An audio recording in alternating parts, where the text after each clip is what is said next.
So hello students, I hope you all are safe in your homes and putting your efforts in learning. Now again I am here with the continuing chapter that I was discussing yesterday, IUPAC naming. In my previous lecture, I told you the steps that are involved for the writing names of any given organic compound, and therein I told that there are 3 steps involved in the formation of for the naming of organic compound. First step is selection of parent chain or longest chain.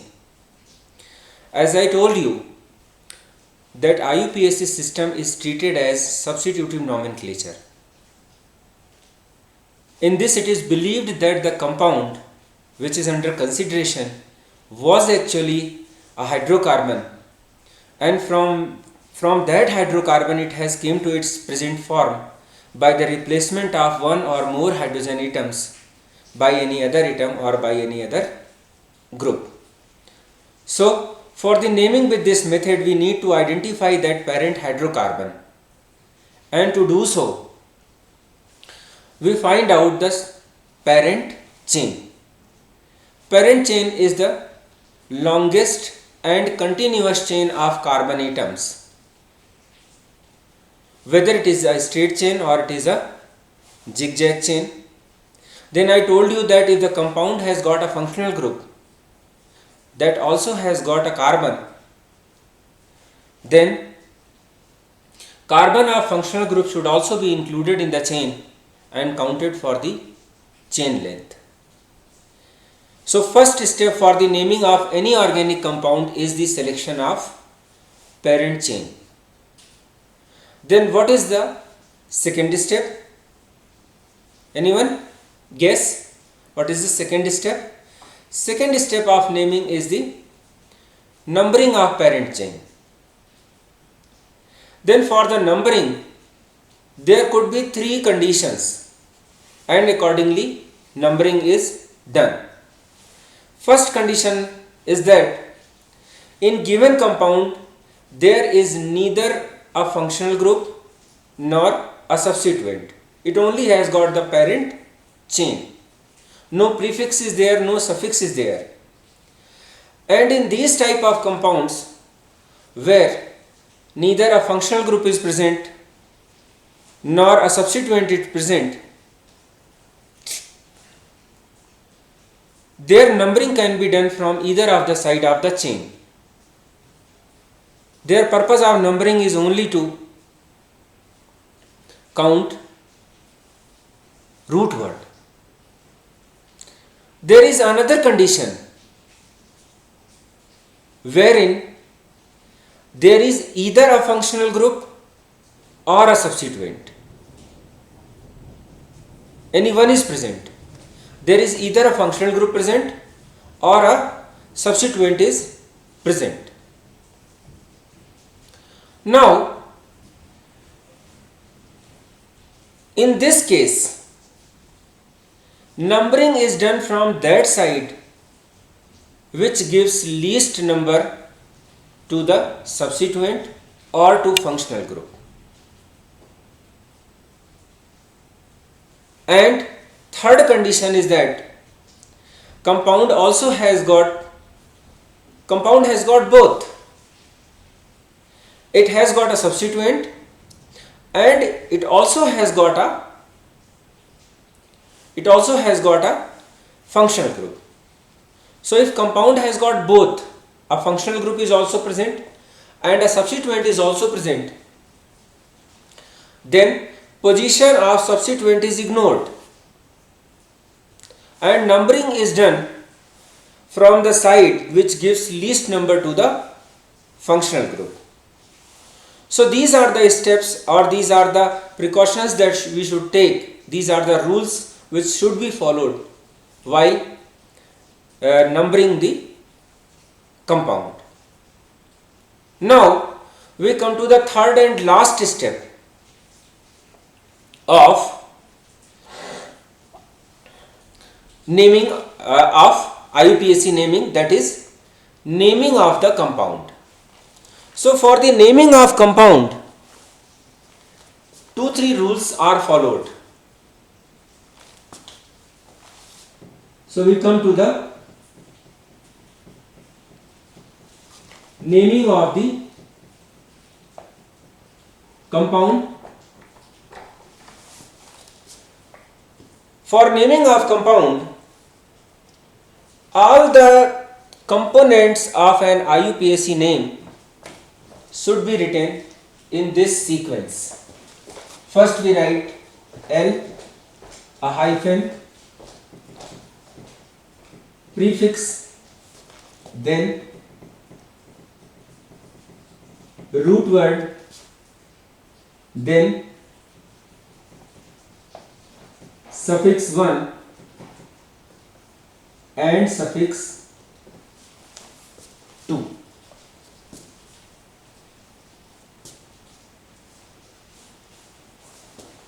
So all the components of IUPAC name should be written in this sequence.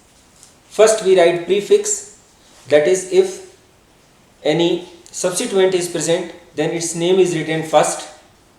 Then we write the root word, the symbol to represent number of carbon atoms that are present in parent chain.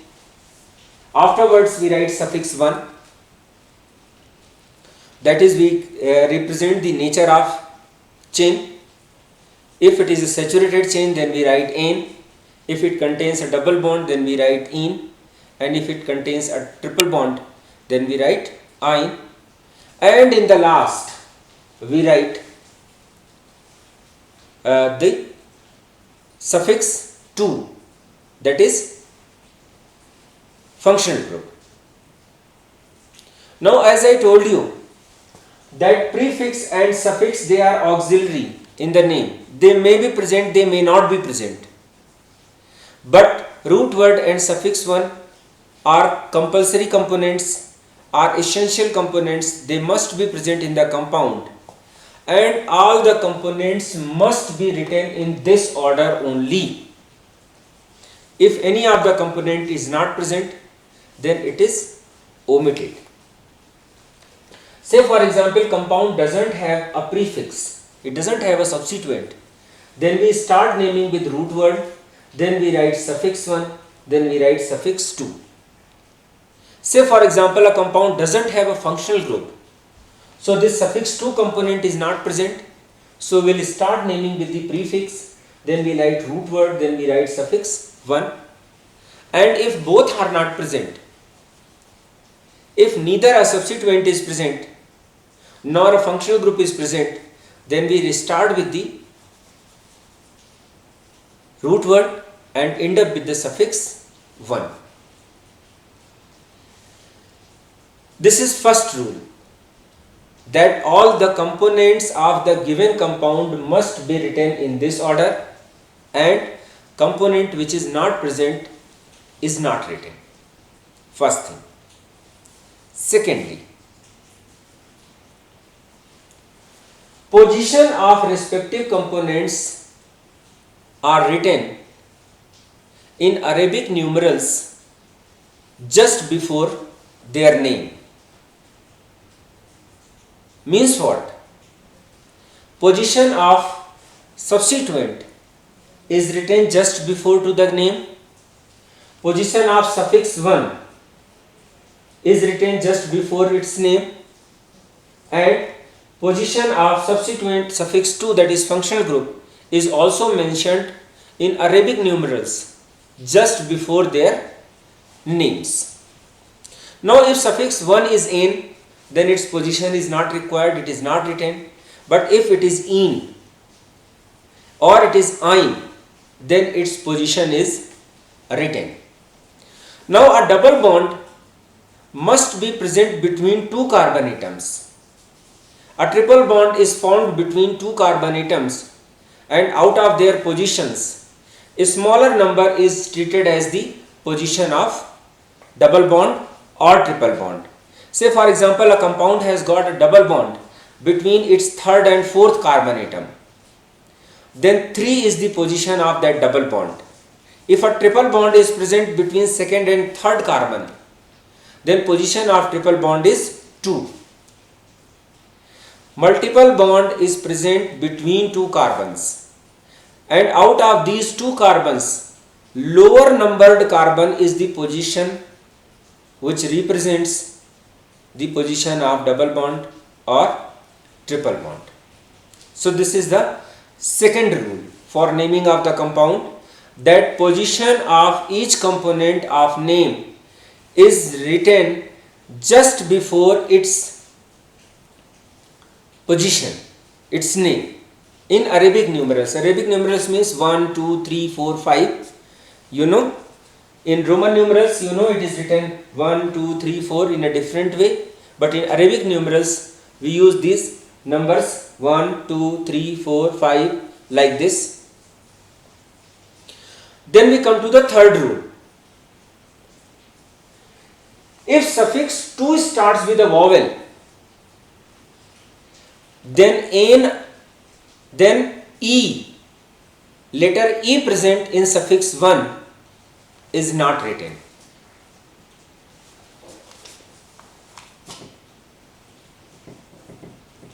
Suffix 1 is either N or in or ein. So in the last there is a E in all these three names. If suffix 2 starts with a vowel, that is A, E, I, O or U, then this E of suffix 1 is not written. In place of A and E, only AN is written. In place of E and E, only EN is written. And in place of Y and E, only YN is written. So this is the third rule.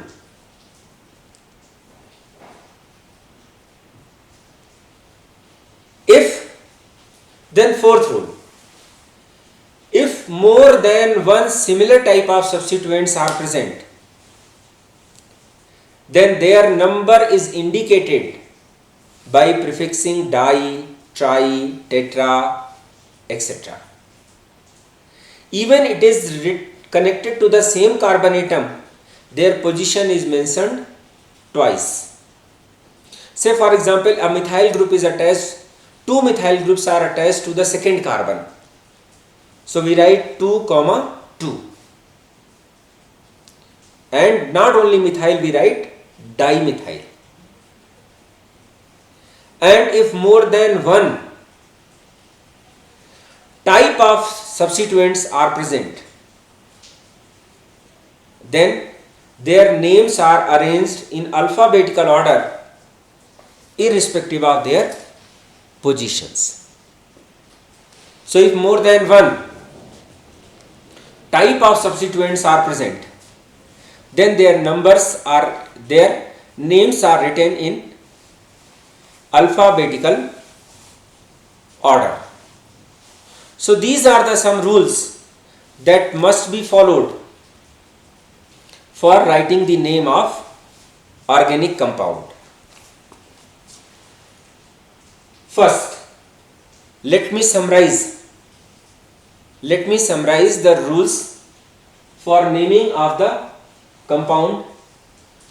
First, we write the names of all components of given organic compound in this sequence only. We first write prefix, then we write root word, then we write suffix 1, then we write suffix 2. Position of each component, whether it is prefix or suffix 1, in or ein, or suffix 2, their positions are written in Roman numerals just before their name. Third, if suffix 2 starts with a vowel, if the name of suffix 2 starts with A, E, I or O or U, then this E of suffix 1 is not written in the compound. if more than one type of substituents are present. If more than one type of substituents are present in the compound, then their names are arranged in alphabetical order irrespective of their position. So these are the some common rules. They are not all rules. These are the some common rules that are applied, and afterwards we will move forward. We will take certain examples that how names are written. So before I take up the examples of IUPAC naming, let me again summarize the rules. First step for the naming of given organic compound is the selection of parent chain.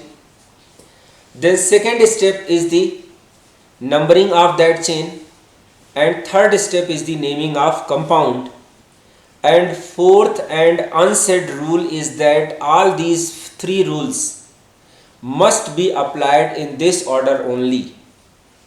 You cannot skip the orders. You don't try to first number the parent chain or then you identify the parent chain, or you first write the name then you number it. No. What we need? We first identify the longest chain or parent chain present in the compound, then we number it, then finally we write the names of the compound. So let us take some common examples. First we take simple compounds and we try to write the names of these compounds,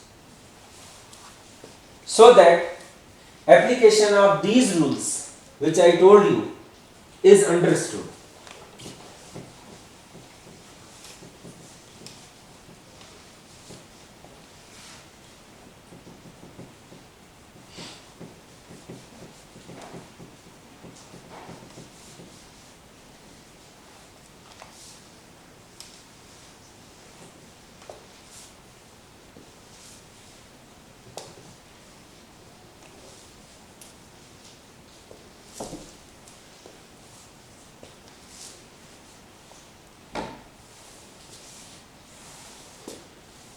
So let us take some examples.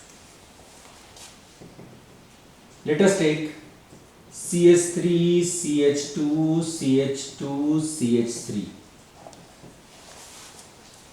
Say for example we have this type of compound. So as I told you, first step is selection of parent chain. Second step is numbering of chain, and third step is naming of compound. So I had written these three steps here, so that once we are going to apply it here, we don't skip any of them. So and of course all these three steps has got their various sub rules which should be applied. So for the selection of parent chain, we use longest and continuous chain of carbon atoms. So for this compound, this is the longest and continuous chain of carbon atoms. So after identifying the parent chain, we'll look at the compound and try to identify that what are the things that are outside to this chain, and the groups or atoms which are outside to this chain, they are either functional group or they may be either or substituents. But as we can see in this compound, nothing is out of this chain. Means what? This compound neither has got a functional group nor it has got a substituent. Fine. So for the naming of so first step we selected a parent chain. Then we come to the next step, numbering of the chain. And if compound neither has got a substituent nor it has got a functional group, then it can be numbered from any of the side. So whether I should number it like this 3 4, or I number it like this, that does not makes any difference. In these type of compounds where neither a functional group is present nor a substituent is present, their numbering simply implies to the counting of root word. So to these two steps we done, we come to the naming. For naming, it neither has got a prefix nor it has got suffix to. So first thing I need to write root word. And for 4 carbon atoms, root word is but. Then suffix 1. All the carbon atoms are joined together with the help of single bond. So suffix 1 is ane, and name of compound is butane.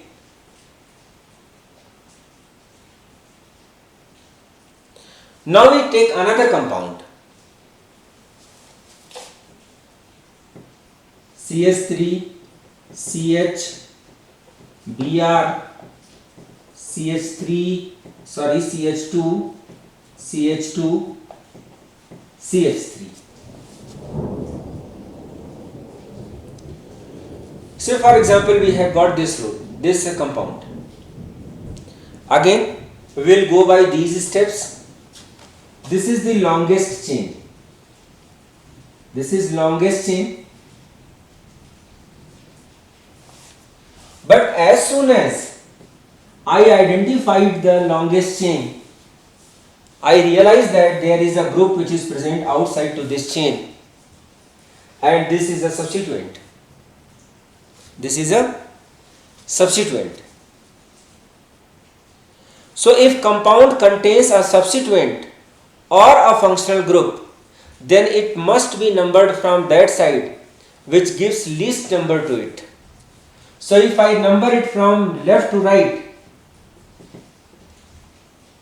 then it has got second number, and if it is numbered from this side, it got fourth number.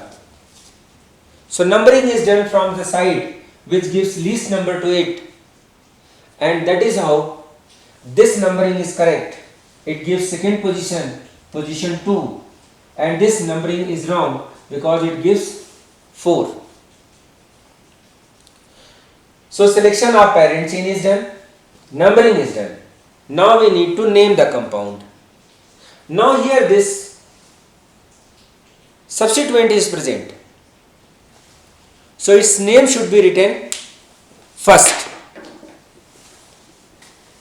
So its name is bromo and its position is 2. So we write 2 bromo. Then what is root word? There are 5 carbons, so root word is pent, and then after root words we write suffix 1. Since all the carbon atoms are joined with the help of a single bond, so the root word is ane. So name of compound is 2-bromo-pentane.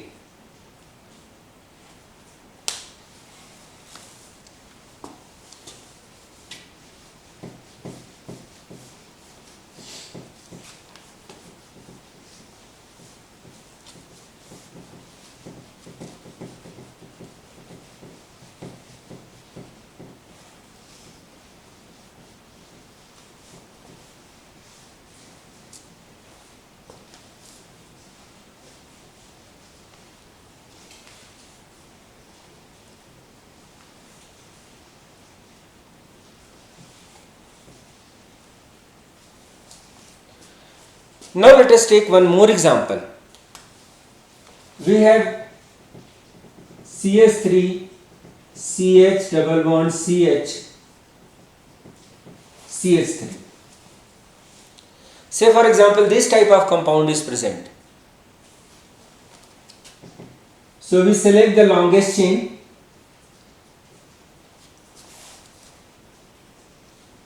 then we number it.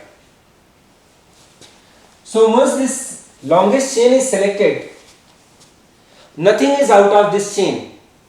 Compound neither has got a substituent nor it has got a functional group. So it should be numbered 1, 2, 3 and 4. And you can number it from 1, 2, 3 and 4. So this double bond is present between second and third carbon. We number it from either of the sides. So both the numberings are correct. And if the position of multiple bond is taken as the lower number from the two carbons from between which this double bond is present. Say for example, if this compound, this double bond is present between this second and third carbon atom, so its position is taken as 2. Had it was present between first and second carbon, then its position should be taken as 1. So for 4 carbon, what is root word? It is but. Then what is the position of suffix 2? Is 2, then ene. So its name is but2ene. Now let us take one more example. Say for example we have Cl, CH2, CH2, CH2, COOH. So first thing we go, select the longest chain. Here you recall the rule that if functional group contains a carbon atom, then its carbon atom should also be included in the chain and numbered for the chain length. So that is why we had not taken chain till this. The chain is taken till this position, and afterwards, after selecting this longest chain, we realize we can identify that there is a functional group, there is a functional group, and there is a substituent. Both is present. So if any given compound, substituent and functional group both is present, then we ignore the position of substituent and we number the chain from that side, which gives less number to the functional group. So if I number it from this 1, 2, 3, 4, 1, 2, 3, 4. So this numbering which is done from right to left, position of functional group is 1. And in this numbering that is done from the left to right, position of functional group is 4. So this numbering is correct and this numbering is wrong. Then we name the compound. For naming of the compound, first we write position and name of substituent. So this substituent is chloro and it is present at 4th carbon. So we write 4-chloro. Then there are 4 carbon atoms. So the root word is but, and all carbon atoms joined with single bond, so suffix 1 is ane. Then suffix 2, if functional group COOH, then oic acid is written as suffix 2, and since it is present at first position, then we write it 1 oic acid. 4-chlorobutane 1 oic acid. So is this name is correct? Is there anything wrong? Yes. Recall the rule that if suffix 2 starts with the vowel, if the name of suffix 2 starts with a vowel, then E of suffix 1, this E is not written. So now this is the correct IUPAC name of given compound.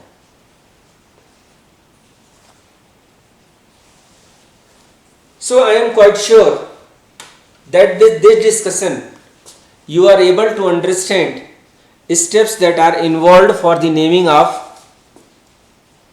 given organic, for the naming by IUPAC system. In this, before I conclude, I must remind you that 3 steps are involved. First step is selection of parent chain.